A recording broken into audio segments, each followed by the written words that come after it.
যে আমার রাজীব ভবন অর্থাৎ যে আমার কংগ্রেস দলের কার্যালয়, এই কার্যালয়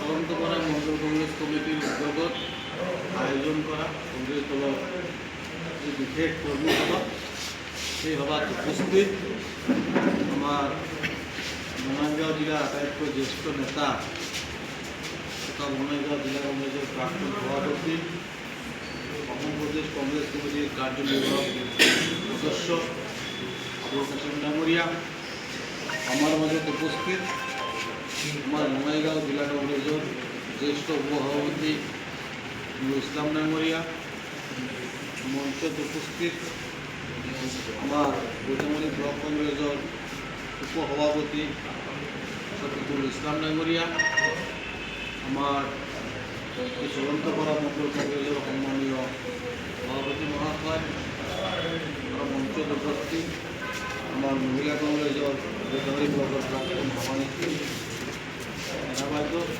ঘুরি, মঞ্চত উপস্থিত কংগ্রেস দলের বিভিন্ন পদবী নিযুক্ত থাকা সম্মানীয় নেতৃত্ববৃন্দ আর মোৰ সন্মুখত বহি থকা চলন্তপাড়া গাঁও পঞ্চায়তৰ অন্তৰ্গত বিভিন্ন বুথৰ সম্মানীয় সভাপতিসকল আৰু কৰ্মকৰ্তাসকল, ইতিমধ্যে গোটেইখিনি কথা আমাৰ প্ৰাক্তন সভাপতিগৰাকীয়ে আপোনালোকৰ আগত দাঙি ধৰিছে।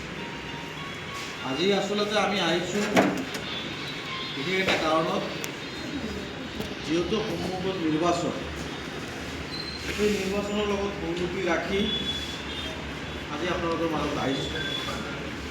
কাৰণটো হ'ল যে এইবাৰ যিটো বিধানসভা নিৰ্বাচন, এই নিৰ্বাচনখন অতি গুৰুত্বপূৰ্ণ নিৰ্বাচন। বিগত সময়ছোৱাত আমি যিবিলাক নিৰ্বাচন পাৰ কৰিছোঁ, ইলেকশ্যন কমিশ্যন অফ ইণ্ডিয়াৰ নিয়ম অনুসৰি আমি নিৰ্বাচনবিলাক পাতিছোঁ বা নিৰ্বাচনবিলাকত আমি অৱতীৰ্ণ হৈছোঁ। 2014 চনত ভাৰতবৰ্ষত বিজেপিৰ উত্থান ঘটে আৰু 2016 চনত অসমত বিজেপিৰ উত্থান ঘটে।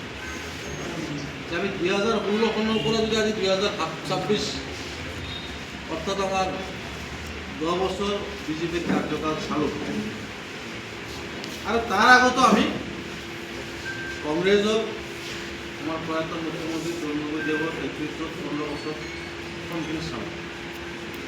কংগ্ৰেছৰ 15 বছৰ আৰু বৰ্তমান বিজেপিৰ 10 বছৰ, এই দুটা কাৰ্যকালত যদি আমি কাম কাজৰ সম্পৰ্ক মিলাওঁ বা ৰাজ্যৰ ভৱিষ্যত সম্পৰ্ক যদি মিলাওঁ, বহুত পাৰ্থক্য আছে।